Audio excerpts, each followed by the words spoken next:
boa tarde. Todos novamente na aula 18, nessa sequência. Então, a terceira aula nesse bloco de metodologia de projeto, a avaliação experimental, que tem nomeadamente aqui complexidade empírica, distribuição de tempo e qualidade, que vai ser as primeiras coisas, e mais questões sobre complexidade. Bom, depois, nos aproximando à questão que como avaliar, ou aos poucos responder como avaliar algoritmos heurísticamente. Então, o que nós fizemos na última vez ainda, a avaliação de heurísticas, foi esse esquema que ainda tem, aqui na tela, que imagino que dá para ver, certo? Acho que sim. Então, bom, tem um algoritmo em geral que tem alguns fatores que eu consigo encontrar, parâmetros, seleção de componentes e outras coisas. Talvez alguns fatores que eu não consigo controlar, principalmente a instância. Talvez somente para os números pseudo-aleatórios, que eu quero tratar assim, mas eu não preciso. E depois eu tenho algumas medidas que se fiam aqui, que saem. Algumas medidas de qualidade, principalmente tempo, caso um problema de decisão, e tempo e qualidade, caso contrário. Então, eu quero responder essas dúvidas aqui. A primeira coisa que eu queria mencionar, rapidamente, eu acho que eu já mencionei isso, e talvez vocês usarem em parte nas listas, de vez em quando eu peço, então acho que as listas explicaram isso também, né? A complexidade empírica de algoritmos. Então, para lembrar aqui, isso é mais uma questão sobre o tempo de execução, né? Isso pode ser interessante de forma separada. É um pouquinho mais raro de encontrar em publicações sobre isso, mas então eu tenho certos parâmetros, tamanho de população e outras coisas. Por exemplo, no algoritmo genético, eu vou rodar até uma certa estagnação, talvez, ok? Sem gerações, sem melhorar o incumbente, a melhor solução encontrada, e depois vai terminar. Então, para diferentes instâncias, diferentes tamanhos, eu posso medir o tempo que eu preciso para executar. Algumas partes da complexidade eu posso analisar teoricamente, né? Obviamente, calcular o valor da função objetivo, fazer a recombinação, fazer a mutação, fazer a seleção para a recombinação, esse tipo de passos ou algorítmicos, são algoritmos, subalgoritmos específicos que eu posso analisar. Então, muitas vezes eu posso até determinar a complexidade de uma iteração, numa busca local, uma geração, numa busca por recombinação, então genético, por exemplo, mas eu não sei quantas iterações faz. Também isso, o conteúdo da primeira lista, então a número de iterações numa busca local, primeira melhora versus melhor melhora, é relativamente imprevisível. Depois eu posso, então, ver número de iterações, ou tempo, ou os dois, e determinar isso empiricamente, né? A hipótese fundamental sobre o tempo é essa aqui, que o tempo vai ter essa forma aqui. A vezes B na N, N na C, log D na N. E aqui tem argumentos, eu dei as referências aqui do Sedgwick, principalmente, que faz essa análise de complexidade de algoritmos. Tem um livro sobre algoritmos também, mas também tem muito trabalho em técnicas de análise, que muitas vezes são técnicas de resolver recorrências. Então, tem boas razões que a complexidade do algoritmo de vocês tem essa forma, de alguma, com alguns parâmetros ABCD. O log de IDN, nós não podemos tratar com o que segue, então normalmente eu vou esquecer isso aqui. Também log de N é então, exponencialmente menor que a próxima componente aqui, N na C, então normalmente isso é uma coisa negligível, ou seja, na prática o N log N é dominado pelo N, né? Então eu posso tratar como fosse quase linear. A próxima componente então é exponencial aqui, então caso tem uma componente exponencial, então caso B é maior que 1 aqui, então N na C por si N na C por si também já não fica mais interessante, é dominado pela parte exponencial, e aqui é simplesmente uma constante. Por isso, tem duas hipóteses fundamentais que eu não sei, em geral, ou talvez eu tenha uma razão por saber, mas muitas vezes isso não é claro. Então, tempo de execução exponencial, ou seja, tem a forma A vezes B na N, os primeiros dois componentes lá em cima, ou a tempo de execução é polinomial, então tem a forma de A vezes N na B. Então, eu vou precisar diferenciar entre essas duas hipóteses.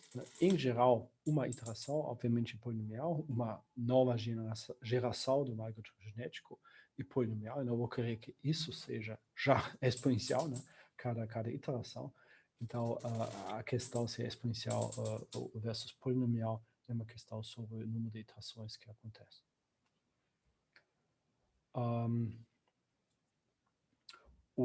A maneira que eu faço isso, né, a maneira que eu sugeri aqui, basicamente,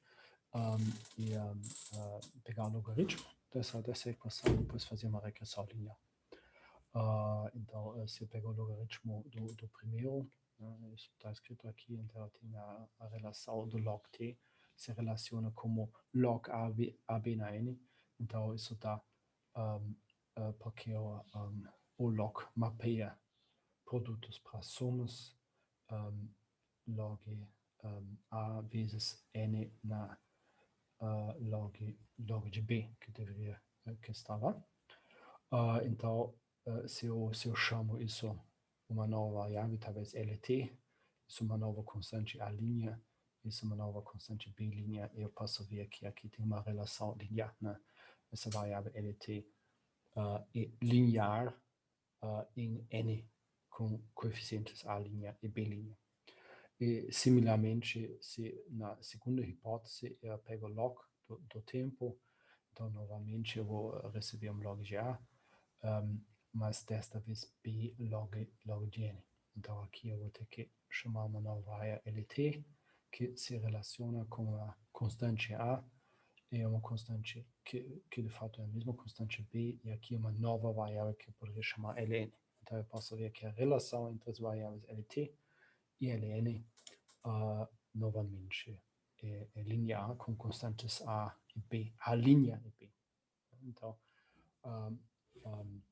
então supondo que a relação do tempo é exponencial ou polinomial, eu posso mapear ambos modelos para uma relação linear e depois fazer uma regressão linear para ver, para fazer um fitting dos parâmetros. Então, para determinar o melhor A' e B' no primeiro caso e o melhor A' e B no segundo caso. E depois mapear de volta.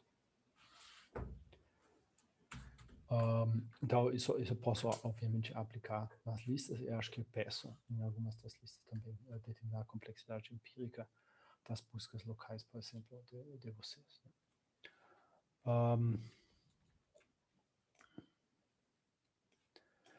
Bom, para ver isso rapidamente, né, então, isso é...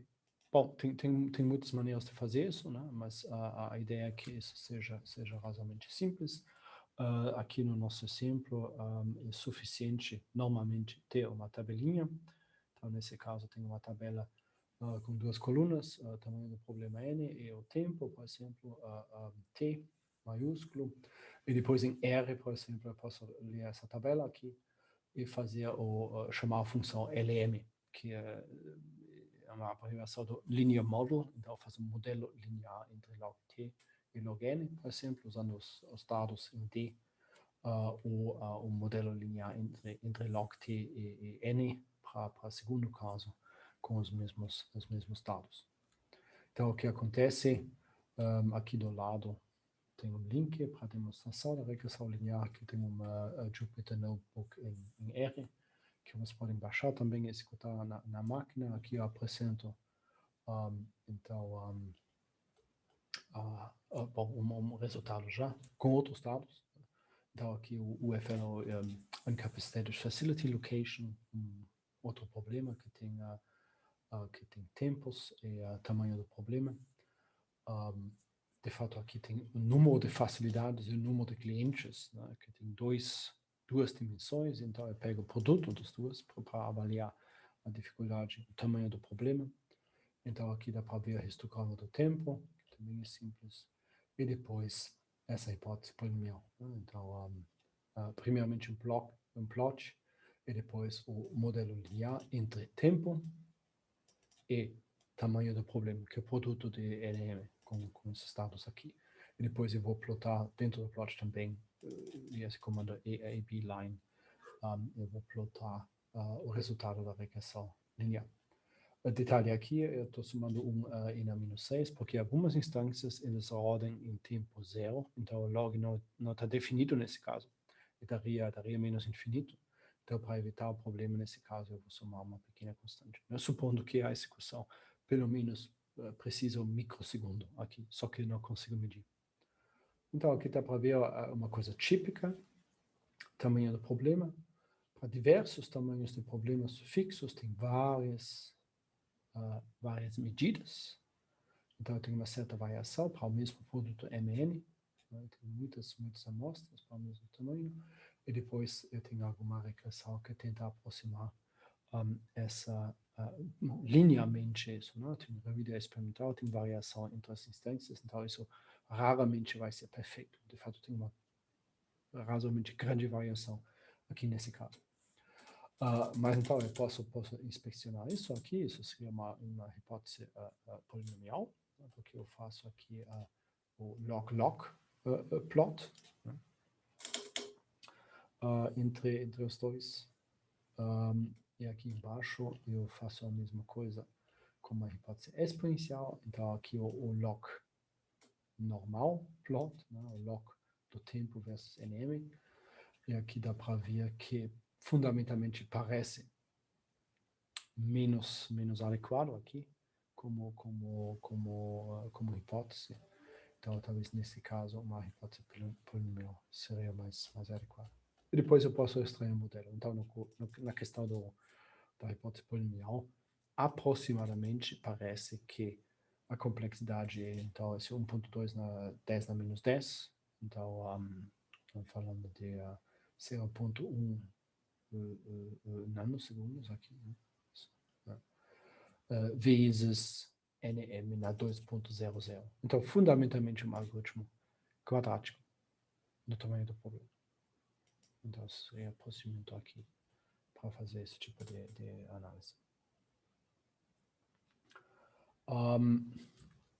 Mais um comentário sobre isso, que não sei se vocês talvez sabem ou não, ou a questão do R-squared, que eu acho que razoavelmente útil para avaliar regressões lineares. Isso está conhecido por uma outra disciplina, talvez? Professor, sobre isso, sobre a soma dos quadrados, eu sempre fiquei meio me questionando por que exatamente expoente 2 não poderia ser o expoente E, poderia ser o expoente cúbico e fazer o módulo. Porque as pessoas escolhem o quadrado especificamente. Tem alguma razão lógica para isso? Para somas dos quadrados aqui? Sim.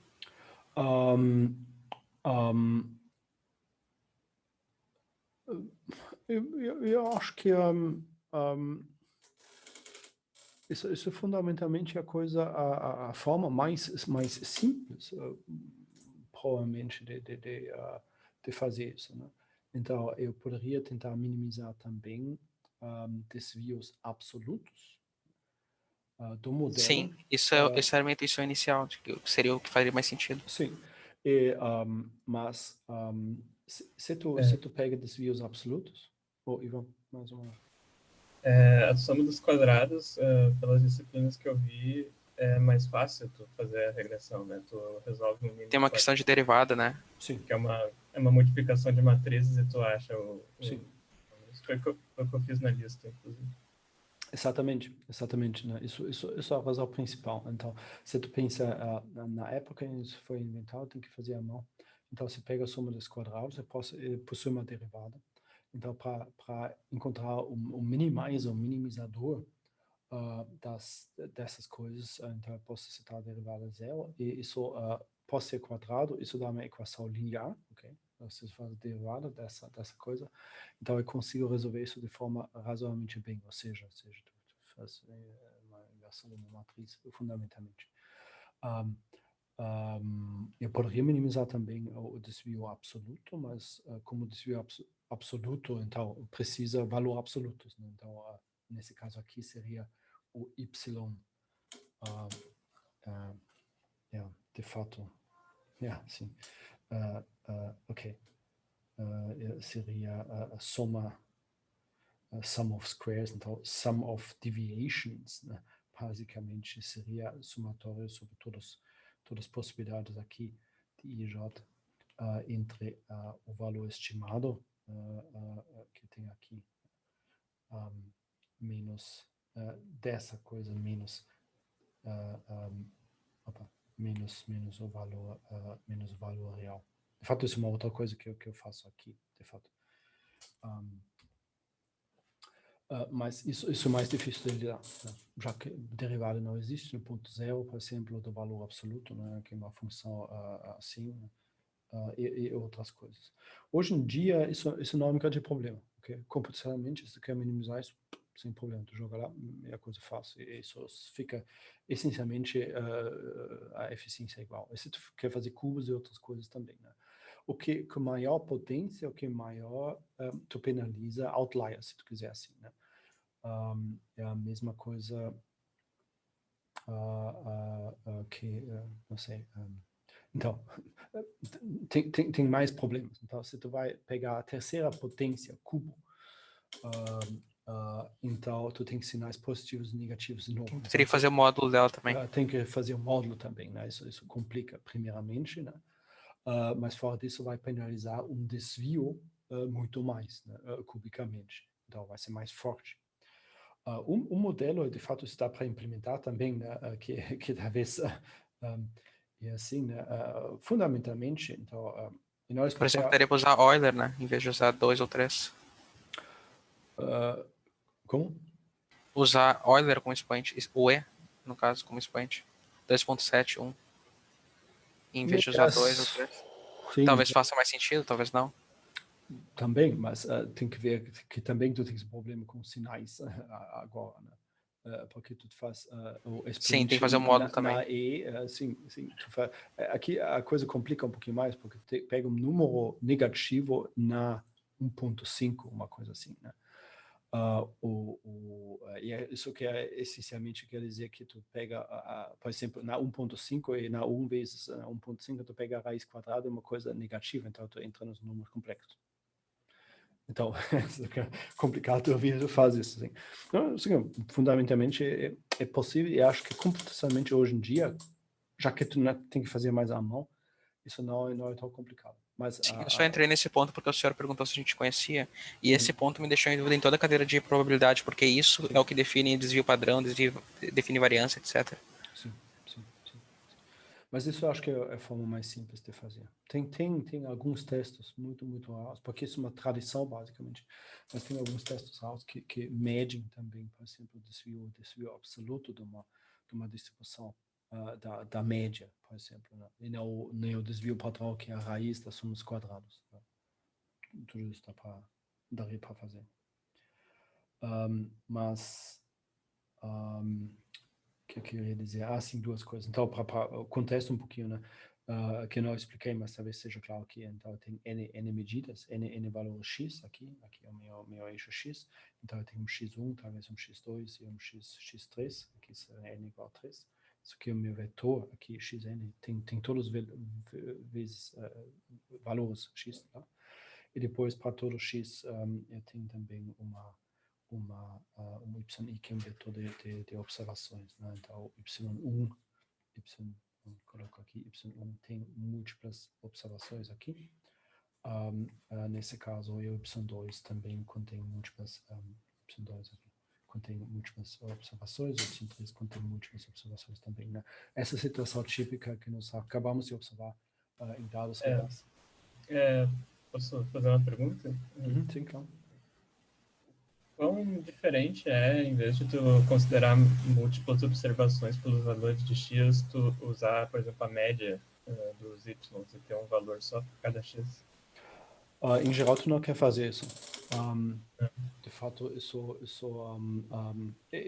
de fato, eu vou justificar no momento porque tu não quer a média esconde. O que mais, em geral, é assim, o que mais dados tu alimenta para o método, nesse caso, a regressão linear, mas também vale para os testes estatísticos depois, o que mais direto os testes estatísticos podem avaliar isso, né? Então, aqui se eu vou alimentar as observações individuais, então aqui tem y1, y11, y12 e y13, 3 observações por x, e aqui para os demais também, né? Então, essa informação pode ser usada para estimar, de fato,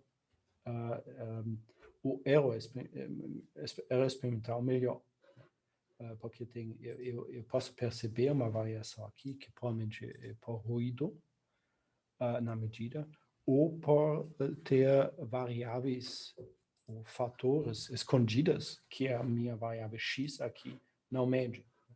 Então, entre as instâncias, entre as execuções que eu testei aqui, tem algum fator que eu não controlei, que pode ser ruído experimental, outras coisas desconhecidas, por exemplo, os coeficientes do problema, outras questões. A estrutura do grafo, seja o que for, né? A variação dos coeficientes no problema do caixeiro viajante. Então, isso se manifesta como fosse um ruído, mas é uma coisa que eu não controlo, porque experimentalmente, na prática, eu nunca vou controlar tudo.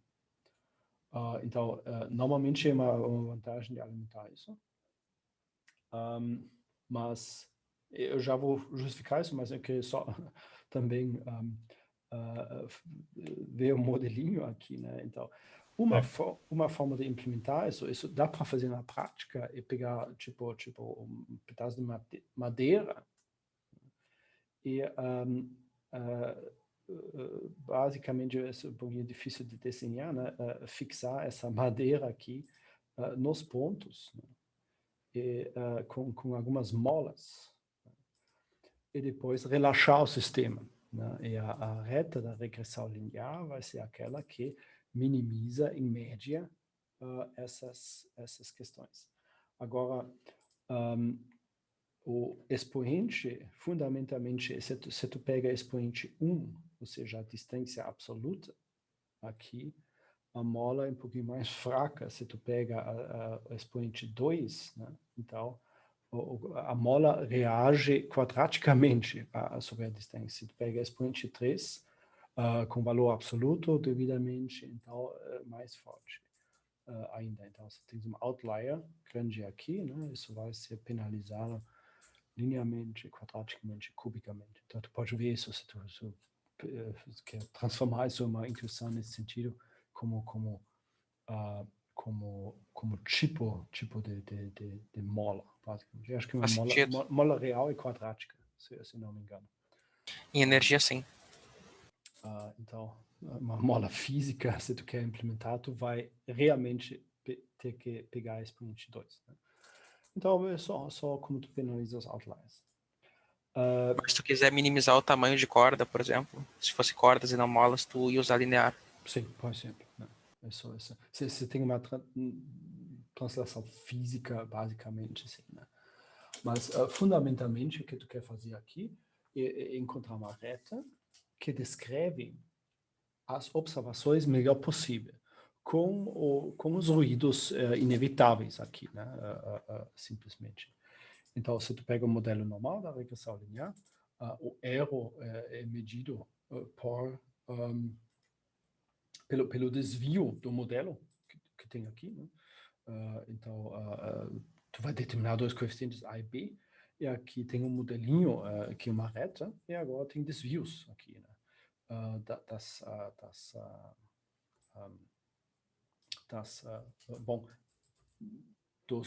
eu tenho para x, y, e para esse mesmo x eu tenho uma predição pelo modelo, chapeuzinho, e eu desvio aqui entre o y e y chapéu, para todas as observações, então eu coloco um pontinho aqui, para todas as observações possíveis, defino erro.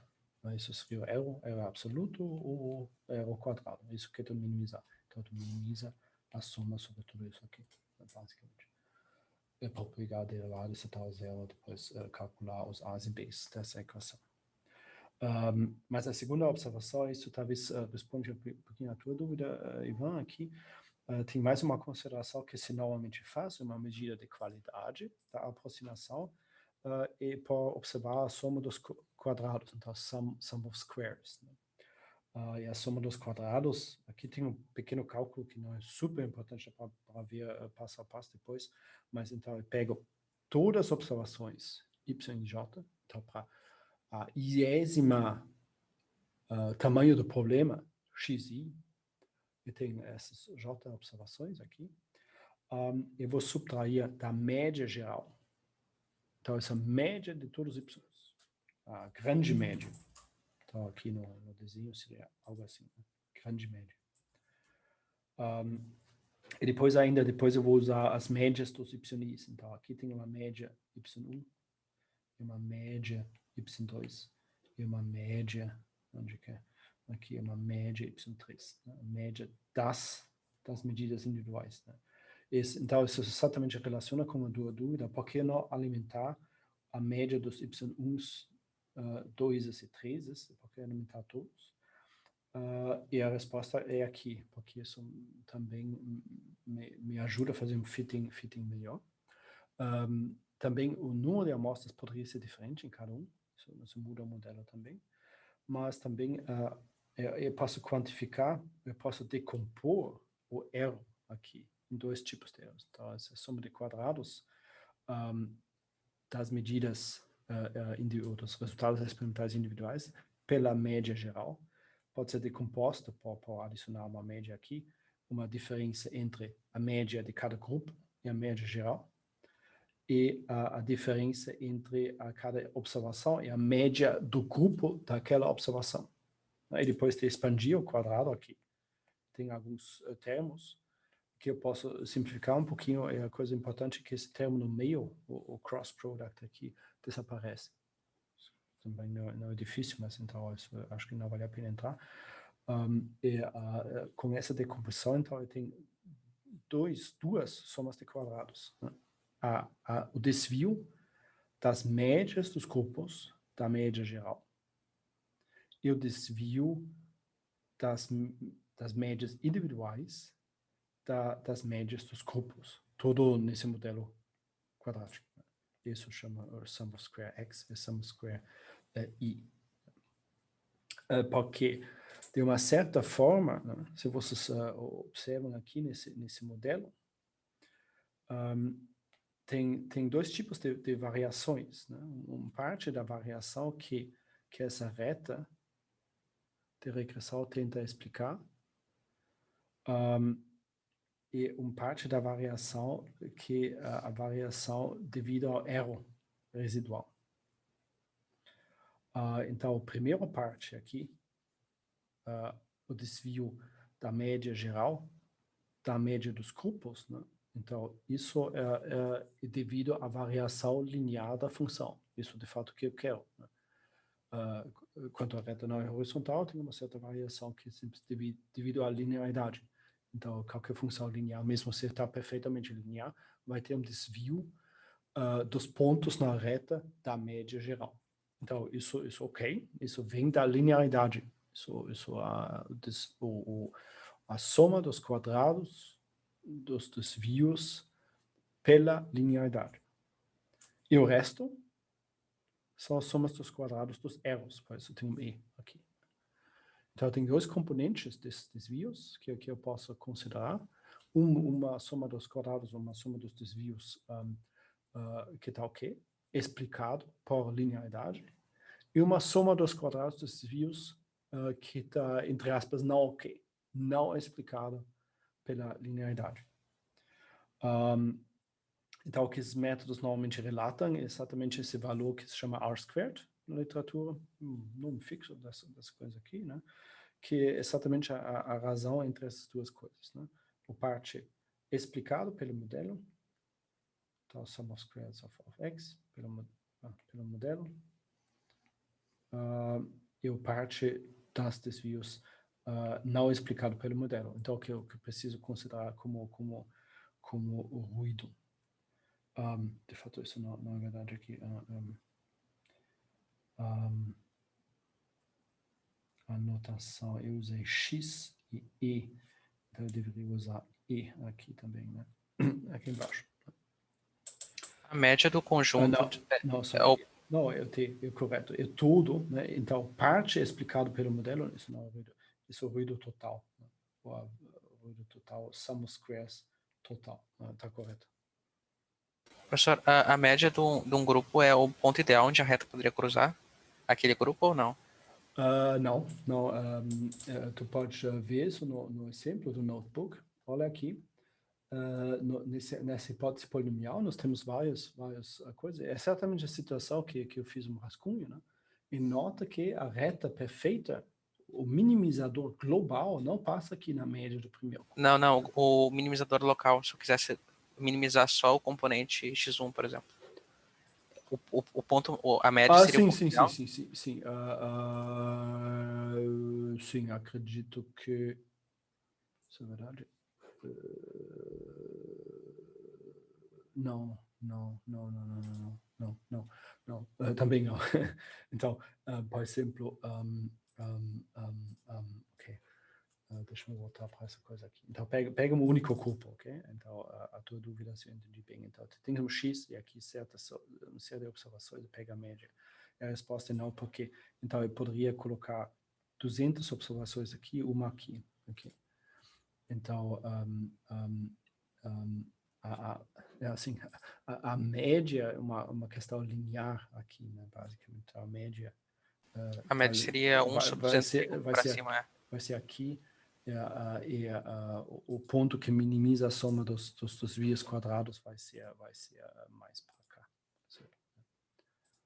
Porque o 200 tem mais peso nesse caso. Entendi. Nesse caso, eu desconfio um pouco daquela função inicial, mas depois eu analiso melhor ela. É só que eu penso que daí tu tá tentando minimizar o lado direito com a média do grupo. Aqui? Essa aqui? O somatório na quarta linha. Tu tá querendo minimizar o lado direito em relação à média do grupo. Tu não deveria tentar minimizar em relação àquele outro ponto que o senhor desenhou? Sim, mas duas coisas para ficar claro. O que eu faço aqui, né, e decompor a soma dos quadrados aqui da média geral em dois componentes para analisar o parte explicado e não explicado pela regressão linear. Isso não é minimizador para determinar a reta perfeita da regressão. Isso seria outra coisa. É que digamos que tu tenha só um valor x. Então, a soma do SSX seria igual a SST, não?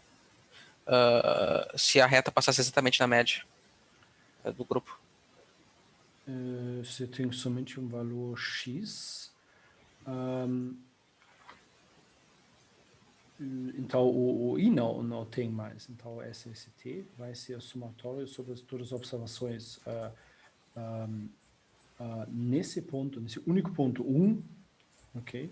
Menos a média geral que é a média geral desse único ponto, né, também, que é a mesma coisa, e a soma dos quadrados disso. Isso que acontece. Sim.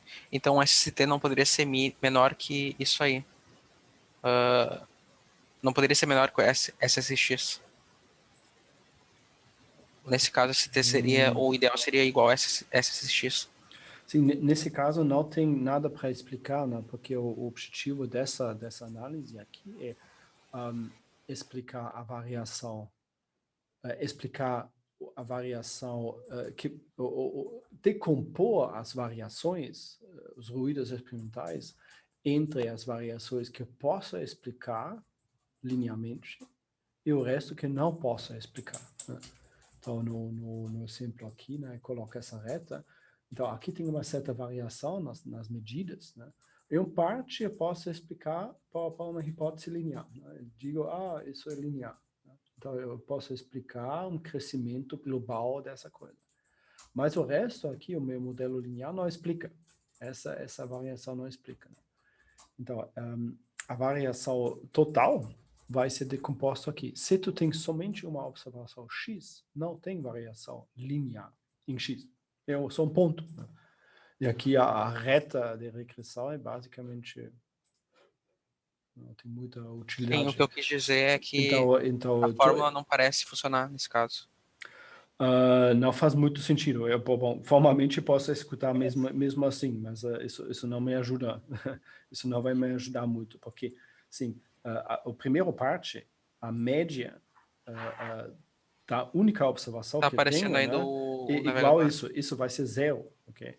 E depois vai ser tudo ruído. E isso faz sentido. Se tu tens um único ponto, não tem nenhuma variação que pode ser explicado pela linearidade. É só um ponto. Então, tudo que tu mede em termos de somos quadrados é ruído. Né? O teu modelo é esse ponto. E Sim, a o que eu quis variação dizer, desse ponto é ruído.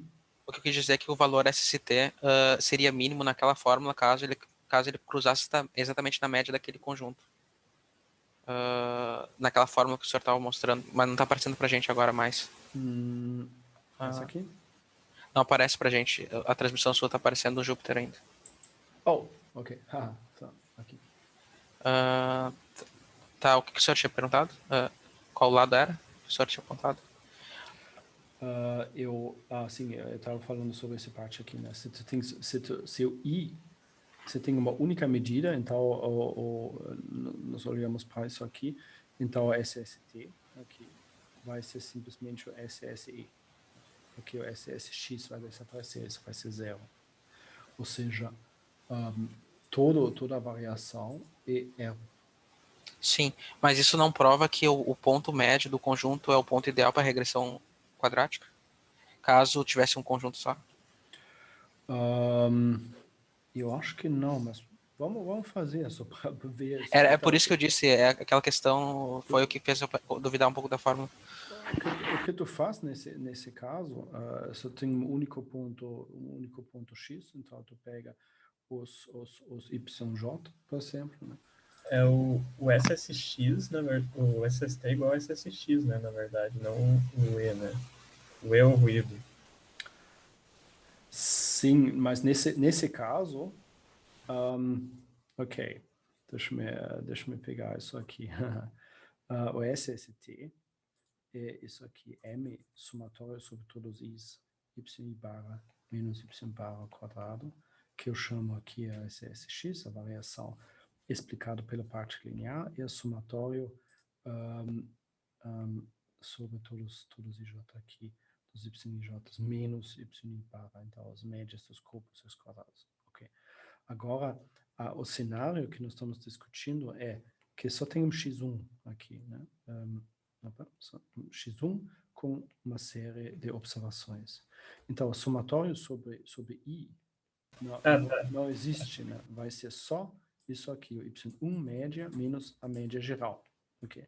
Mas a média dos y1 e a média geral agora é igual. Então, isso vai zerar. Okay? E por isso está sobrando somente o R. E isso também é consistente porque nós estamos discutindo um caso borderline, mas tudo bem, então talvez é ok. Normalmente, quero explicar alguma variação linear. Aqui, formalmente, não tem linearidade em x, porque você tem um ponto. Então, o melhor modelo que eu posso fazer é descrever esses dados para um único ponto. Isso aqui é um modelo linear capaz de fornecer. Vai me dizer um ponto que aproxima esse conjunto de dados melhor. Porque todo mundo tem o mesmo x1. Isso é o meu modelo. E aqui não tem nenhum parte de variação que é explicado pela linearidade. Porque se eu tenho um ponto, né, não tem uma função linear. Então, toda variação que ainda está aqui nessa população é erro. Erro Sim. é desvio desse meu ponto azul, que eu não consigo explicar, né? O meu modelo não consegue explicar essa variação, porque eu só tenho um ponto. E por isso, nesse caso, de um único ponto, tudo é erro. Sim, e se o ponto médio não fosse o que minimizaria a soma quadrática dos erros, então existiria um outro ponto no qual o SCT seria menor. Sim, então, o ponto que tu quer é basicamente isso, né? Então, tu quer um ponto y, chama y asterisco, que minimiza a soma dos quadrados sobre todas as observações J. Isso seria a coisa, uma única. Isso teu chama isso erro, ok? Isso é erro. De fato, faz assim, ok? Então, nós podemos executar isso rapidamente. Então, isso é erro em função do y asterisco. E o y asterisco, opa, o y asterisco, então a altura desse ponto, né? Já que o x é sempre igual, né? Isso quer dizer, é um minimizador que minimiza sum of squares, né? Exato. Então, eu falei que, mas talvez a minha intuição engana, então, na pior das hipóteses, então tu faz o d, tu faz o derivado, né? Tu faz o dE, dy asterisco, né? Para saber isso. Isso vai ser 2 somatório sobre todo j, yj, menos y asterisco, né? E a derivada interior aqui é um sinal menos ainda, ok? Então, basicamente isso, certo?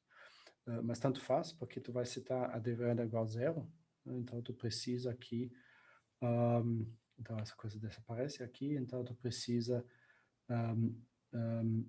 Da média, né? sim, ok, agora tem, eu chamei isso M, acho, né? Tem M observações aqui. Então é a soma, é a soma dos Ys, soma dos Ys menos MY aqui, e isso aqui, tu tens razão, né? Então dá a média aqui, sim. Então o minimizador... Então faz sentido até a fórmula, no caso. O minimizador é a média, aqui, sim. Então, nesse caso, também a gente pode concluir que se, digamos, tivesse n valores de x, a gente teria um polinômio de tamanho n que caracterizaria perfeitamente a reta caso passasse exatamente nos pontos médios de cada x. Se tu tiver... Entendeu? Se tu tivesse vários dados, vários x, se tivesse um polinômio que passa exatamente na média de cada x, tu conseguiria minimizar a regressão linear. Regressão quadrática, quer dizer. Não. Não necessariamente. Pelo menos não se tu tens pontos diferentes. E aqui eu poderia voltar onde é? Aqui, por exemplo. Né? Esse exemplo mostra que nem sempre precisa ser assim. É porque aí tu tá usando uma reta, né? Se tu estivesse usando um polinômio de grau 6 e passasse totalmente... Sim, ok, sim, agora entendi, sim, pois é, sim, verdade, ok. E bastaria passar pelos pontos médios. Sim.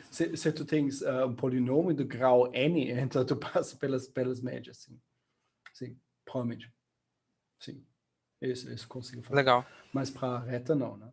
Então, se tu quer fazer o mesmo processo para a reta da regressão linear, ao invés desse y asterisco aqui, né, tu só pega o estimador do y, mas o estimador do y vai ser um ax mais b, com a e b desconhecida. Né? Então, tu precisa determinar dessas equações aqui o a e b, basicamente. Isso que acontece. Sim, então dá para usar só a média por causa que a outra parte é fixa, o SSX é fixo, né? Sim. Então, bom, então é fundamentalmente isso aqui. De fato, a minha observação fundamental só foi para explicar mais um detalhe aqui, o R-squared, que é a medida da qualidade. Então, SSX é a parte explicada pelo modelo, SST é a variação total, então isso dá um valor entre 0 e 1, que é a fração da variação observada que eu expliquei pelo modelo linear. Então, se os dados empíricos são completamente lineares, essa fração vai ser 1, e se não vai ser, não sei, 0.8, 0.6, etc. E vai ser 0 se basicamente ruído, então não tem nada que eu consiga explicar linearmente. Diversas coisas ficaram claras agora para mim, obrigado por tomar um tempo nisso. Eu acho que sim, vale a pena de fazer. Então, aqui, oticamente, aqui, só para terminar esse exemplo aqui, posso ver que tem uma certa linearidade, mas tem muito ruído também, né? Então, aqui vocês podem ver o R-squared também é 0,26 aqui, né? Então, 26% ou 27% aqui da variação que nós estamos observando aqui, por eyeballing, por olhar em cima, é explicado pelo modelo linear. Aqui. E o resto é ruído que o modelo não captura. Então, ruído experimental, ruído de medida ou fatores que eu não controlei. Simplesmente. Né? Então, isso dá uma medida de qualidade, esse R-squared, um goodness of fit, se você quer assim, né? A qualidade dessa regressão. Então, caso nós queremos fazer uma pausa ainda, acho que vai ser agora. Um, um, um, Bom, só para terminar esse ponto, então, assim, acho que vale a pena entender bem essas ferramentas da regressão linear. Também é muito relacionado ao coeficiente de regressão, né? Então, e as limitações desses métodos também. Né? A regressão linear sempre vai encontrar uma coisa, mesmo que parece quase ruído. Né? Então, pelo menos a SQL me ajuda a ver se essa hipótese linear tem alguma utilidade. Então, aqui, talvez, nesses dados, hipótese polinomial é 0,26, hipótese exponencial, não, isso que eu tenho. Então, a princípio, entre os dois modelos, eu poderia pegar aquele modelo que tem o maior R-squared, por exemplo. Né? Então, um modelo que consegue explicar melhor os dados que eu vou observar. Okay.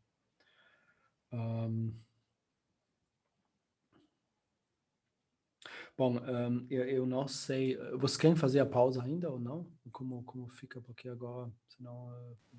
Não precisa. Não precisa. Então, talvez eu prefiro continuar. Porque agora nós tomamos bastante tempo, mas foi, acho que, uma coisa, um bloco de uma coisa única que fez sentido discutir dessa forma. Então, eu acho que eu prefiro também continuar. Senão só tem 10 ou 15 minutos no final. Então, esse exemplo 6.6, se você quer olhar também depois, acho que não vou entrar nessa coisa, mais um exemplo como aplicar o método, só num artigo real. Então, uma heurística construtiva de um conjunto de autores que eu tinha extraído a tabela. Eu faço uma regressão linear como modelo polinomial para saber a complexidade empírica e depois o fitting dá uma certa coisa. Então, esse seria mais um exemplo similar ao exemplo que nós já olhamos, só com dados reais. Então, isso basicamente a questão de complexidade empírica. Uma abordagem razoável para determinar essa complexidade empírica. Então, talvez... Bom, eu acho que os testes estatísticos vão ficar para a segunda, mas então eu queria pelo menos introduzir formalmente, pelo menos a nomenclatura, as questões das distribuições de tempo e qualidade, que eu mostrei um exemplo, nós vamos bater nesse exemplo novamente na aula passada, distribuição de tempo e qualidade. Então, em geral, obviamente, então, para mostrar um pouquinho o que acontece, o que eu quero avaliar e aonde ficam as dificuldades, né? E tem fundamentalmente, que nós falamos no início, duas variáveis, tempo e qualidade, que eu coloco V para valor, né, que eu quero minimizar. E ambas são variáveis aleatórias. No caso, tem métodos estocásticos. Então, o tempo poderia variar em cada execução com um simetria aleatória diferente, pelo menos, e a qualidade da solução também. Né? Então, eu tenho, no caso de problemas de decisão, que é sempre um pouquinho mais simples, na decisão somente tem tempo. Então, SAT, por exemplo, supondo que a fórmula é satisfatível, precisa de um certo tempo para decidir, descobrir esse fato. Então, eu tenho uma probabilidade do meu algoritmo terminar em um tempo menor ou igual que um tempo alvo t. Então, isso me dá uma função de distribuição acumulada em função do t. Então, a forma, e que nós olhamos na aula passada rapidamente, então, tempo alvo t, zero. Em tempo zero, normalmente a probabilidade de resolver o problema é zero também. Caso o tempo vai para infinito, caso não tem estagnação total, então a probabilidade de resolver o problema vai ser 1. E entre esses dois extremos tem alguma transição, que é essa função f de t, que define a probabilidade de ter uma solução na mão depois do tempo t. Então, eu posso responder esse tipo de perguntas, qual a probabilidade, então, com quanto tempo eu preciso investir para ter com probabilidade de 0,5 uma solução na mão, a resposta é aqui, né, esse F. Então, F na menos 1 de 0,5, basicamente, nesse tempo. No caso geral, isso é um pouquinho mais complicado, porque eu tenho duas variáveis, então eu tenho uma distribuição de probabilidade conjunta nas duas variáveis, tempo e qualidade, supondo aqui uma minimização, então eu posso perguntar qual a probabilidade no tempo t conseguir um valor menor que v. Então eu tenho uma função de distribuição conjunta nos dois casos aqui, né? Então, isso é objeto de estudo, né, em geral, que eu tenho no algoritmo estocástico. Caso determinístico, então, não é uma questão de probabilidade, é simplesmente para certos tempos tem certas qualidades fixas. Em alguns contextos, esse FT também é chamado time to target, porque se eu vou fixar um valor V nessa distribuição das duas variáveis aqui, então um valor fixo V', por exemplo, problema do caixeiro viajante, não sei, minimizando a distância da rota, eu quero saber o tempo até conseguir 150, caso tenha essa solução. Então, a solução ótima talvez seja 100. Então, qual é o tempo de chegar em 150? Então, para fixar a segunda componente dessa função de distribuição acumulada, eu tenho uma função simples em função do t. Né? Isso chama time to target, para um target V', nesse caso. E que nós observamos, então, na aula passada, esse tipo de distribuição, né? Isso é uma coisa real, empírica, de um problema de satisfabilidade, é um grasp na satisfabilidade. Eu queria olhar aqui rapidamente para um outro exemplo, como isso fica na prática. Ok. Deixa eu ver isso aqui, se eu consigo fazer. Mostrar isso. Só isso, talvez, para ver isso aqui. Acredito que sim. Então, isso é o livro de Host Stützle, Stochastic Local Search, que eu estou usando também, né? Então, aqui na esquerda dá para ver, isso é satisfabilidade, seu... não, sorry, isso acho que isso é caixeiro viajante, se não me engano. Não, então aqui na esquerda dá para ver essa questão. De novo, P-solve para um alvo fixo ou para um problema de decisão. Essa curva típica, mais empírica. Agora, e na direita, isso seria a nossa função f de t e v completa na prática, né? Então aqui, logarítmico no tempo, isso é típico, mas poderia ser diferente. Então, em função do tempo e em função da qualidade da solução, então o desvio relativo nesse caso da optimalidade, qual a probabilidade de resolver. E aqui dá para ver cada corte dessa função f para um certo nível, então níveis 1.5, aqui, por exemplo, tem um certo corte que dá essa probabilidade. Então, para 0.1 segundos de tempo, tem uma probabilidade, não sei, de 0.8 já de resolver isso e se aproximar a 1 com mais tempo. Enquanto se eu fico mais exigente, então eu quero 0.5 desvio relativo da optimalidade, aqui para 0.1 segundo a probabilidade baixa, talvez aqui 0.2, algo assim. E depois, com o tempo, fica crescendo também, se aproximando para 1.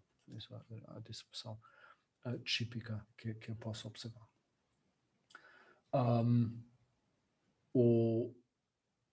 Mais uma complicação que tem que ver também, em geral, isso seria a função f para uma instância.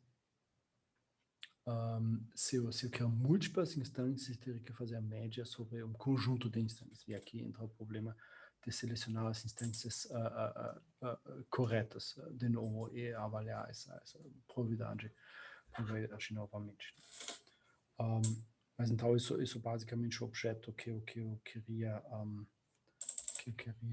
analisar. Se eu ao analisar, deixa eu voltar aqui, analisar isso. Então aqui tem um exemplo como fazer isso, que está razoavelmente simples. Razoavelmente simples também. Então vamos olhar para isso rapidamente. Então no exemplo, momento, aqui.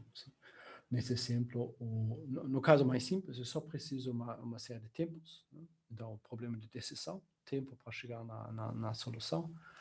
Então, eu tenho uma única tabela com tempo aqui. E aqui tem, por exemplo, em R e outras ferramentas também, que tem essa função ECDF, Empirical Cumulative Distribution Function, a função de distribuição acumulada.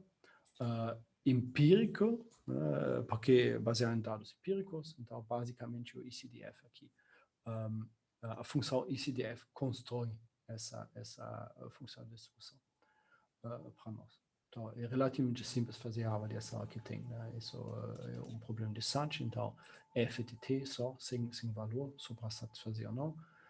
Então tem tempos, aqui tem de fato 500 medidas de tempos, é aqui o início da tabela, a distribuição dos tempos, eu posso ver aqui, muitos rangs curtos, mas alguns rangs que precisam muito tempo também. Acho que isso é 1 milissegundo, se não me engano, então isso, alguns rangs demoram quase 14 segundos, enquanto a maioria menos que 1 segundo. E depois, esse único comando aqui, plot ECDF D-time, então isso é a coluna dos tempos, produz isso. Então, isso é um run real do tempo para chegar a certo valor. Então, isso poderia ser usado, por exemplo, depois nas heurísticas de busca tabu ou construtivas que nós vamos fazer nas listas, para ver o tempo, a distribuição do tempo que o nosso algoritmo precisa para chegar a um certo valor fixo de qualidade nas soluções, por exemplo. Eu acho que é basicamente isso que tem nesse notebook aqui. Então, o comentário aqui, fundamentalmente, que isso é relativamente simples avaliar e analisar em diferentes instâncias. O problema com isso fica aqui um pouquinho mais para frente, talvez eu vou apresentar umas 2 considerações sobre isso também. O problema com isso é uma ferramenta de análise, talvez para calibrar o tempo, para estudar a distribuição dos tempos e a qualidade em geral, mas isso não me ajuda ainda em termos comparativos. Né? Isso talvez dá para ilustrar aqui também. Né? Aqui, obviamente, o que mais eu vou relaxar o alvo na qualidade, o que mais rápido eu vou chegar na solução. Então, o que maior fica a probabilidade. Ou seja, essas curvas, uma domina a outra, no sentido que essa curva, por exemplo, é uma outra curva aqui, essa curva aqui, para o alvo 840, aqui fica estritamente abaixo da curva azul aqui, para o alvo 839, porque é sempre mais simples chegar em 839 que 840, aqui é um problema de maximização, então a probabilidade é consequentemente menor. Se eu faço isso para a comparação de 2 algoritmos, porém, a situação poderia ser razoavelmente diferente. Então, se eu coloco aqui, por exemplo, tempo, novamente, a probabilidade de chegar na solução, um algoritmo poderia ter um comportamento dessa forma aqui, enquanto o outro poderia ter um comportamento dessa forma aqui. Então, aqui não tem uma dominância mútua desses algoritmos, né? Então, eu posso ainda fazer uma inspeção qualitativa, e aqui eu poderia, talvez, nessa instância específica, concluir até um certo ponto de corte de linha aqui, a probabilidade de resolver com o algoritmo azul aqui, algoritmo 1 é maior, e depois desse ponto de corte, a probabilidade de resolver com o algoritmo vermelho aqui, A2, fica melhor. Então, a resposta vai depender da escala de tempo que eu tenho disponível. Isso complica a análise no caso geral, né? Então, esse objeto da função de distribuição cumulativa em tempo e qualidade, no geral, é basicamente o objeto mais complicado que eu poderia estudar, mas isso muitas vezes vai depender do tempo e da qualidade que eu quero alcançar, basicamente, e também da seleção das instâncias. Então, em geral, não vai ter uma resposta simples que um algoritmo fica melhor que o outro. Se tem essa resposta simples, então se é uma curva, vou colocar mais uma terceira, se é uma curva, ou não assim, para cima, se uma curva domina estritamente os outros, então tem uma decisão. Então, um caso talvez mais raro, mas uma decisão clara, que esse algoritmo, em todos os casos de tempo, é preferível. Isso é razoavelmente raro, infelizmente.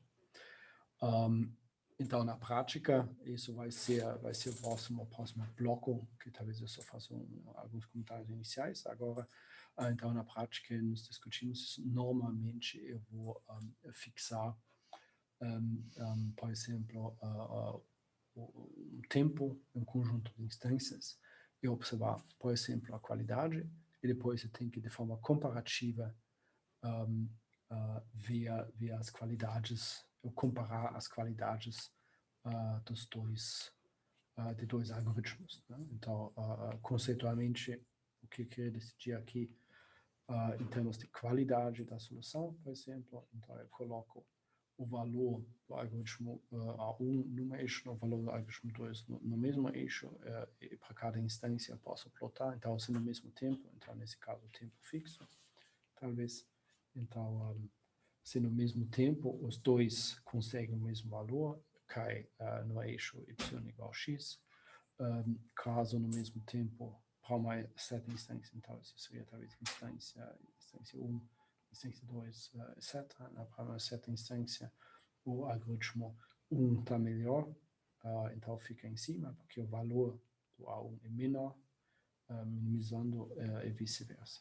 Então, fundamentalmente, se eu faço um experimento dessa forma aqui, eu tenho uma nuvem de pontos, talvez, e depois eu tenho que decidir, dado essa nuvem de pontos, se um algoritmo é melhor que o outro.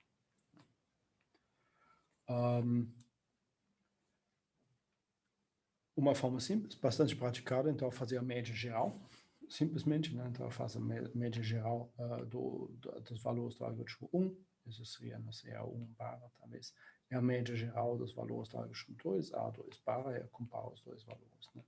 Isso talvez é surpreendentemente comum, mas relativamente fraco. Uma resposta melhor, mas com as suas limitações também, são testes estatísticos. Isso eu acho que vou explicar por completo na aula que vem, ou pelo menos na primeira metade dessa questão. Mas então, para ter uma ideia, o que nós vamos fazer aqui,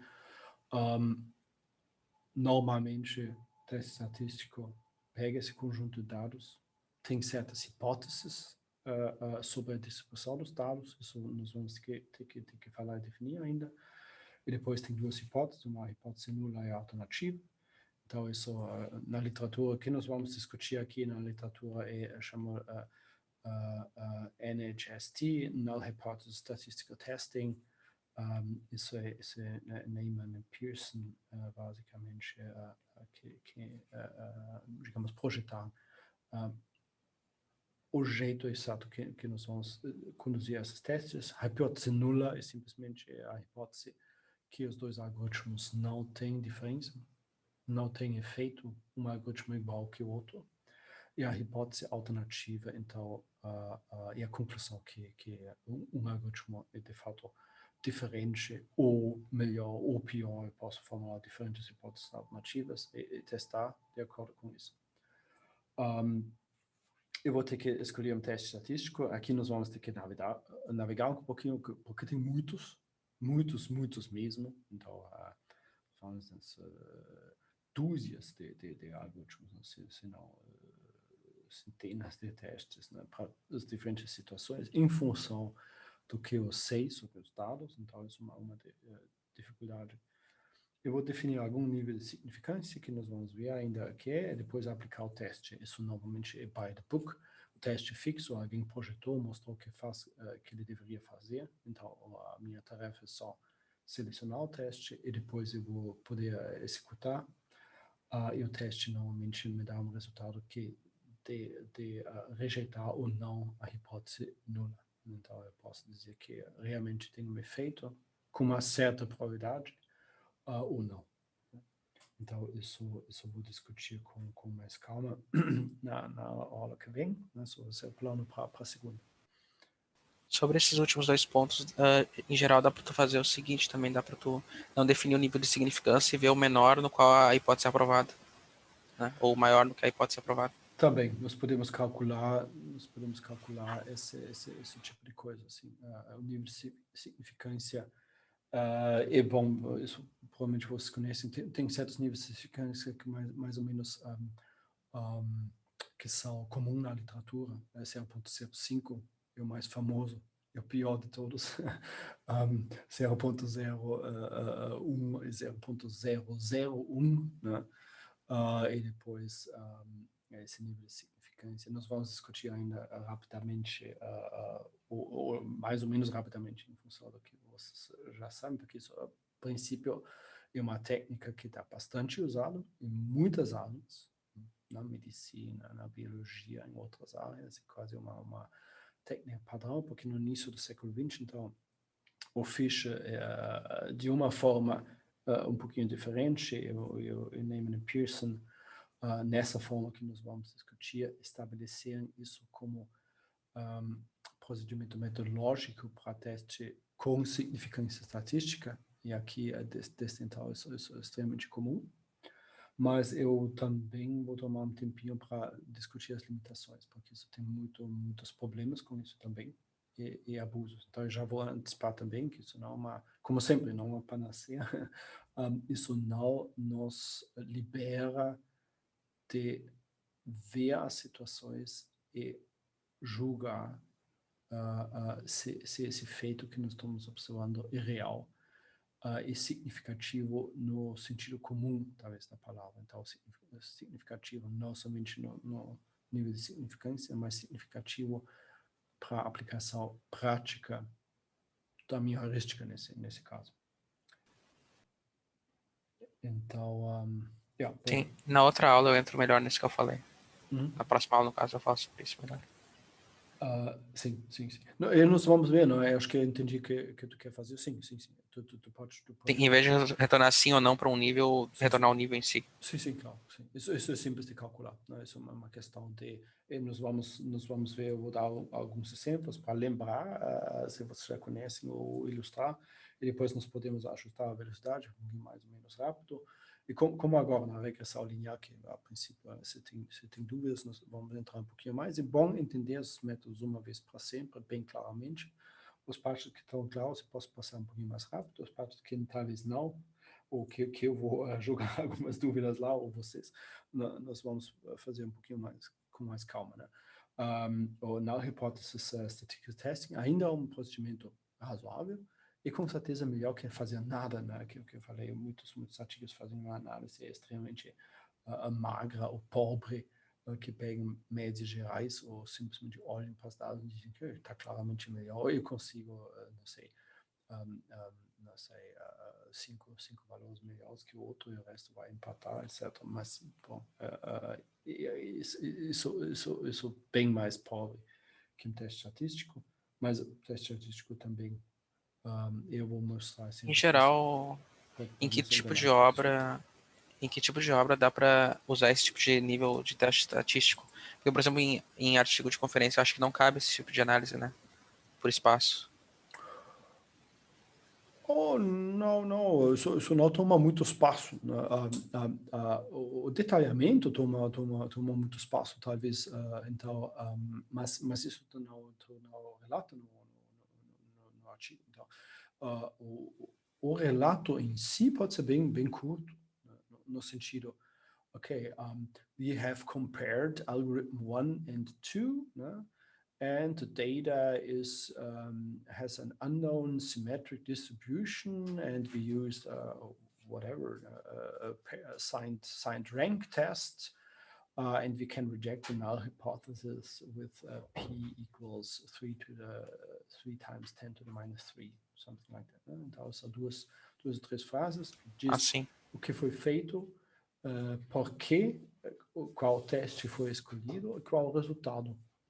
Então, normalmente tu relata o P, exatamente isso, né? O nível de significância seria 0.01, por exemplo, e tu diz, has been rejected with P equals 10 to the minus 3, digamos.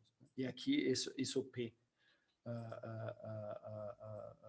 baseado nos teus valores. Então, isso é um bom costume, de fato, se não está usado se não está abusado para dar significância onde não tem relevância prática. Né? Isso nós vamos ter que discutir ainda.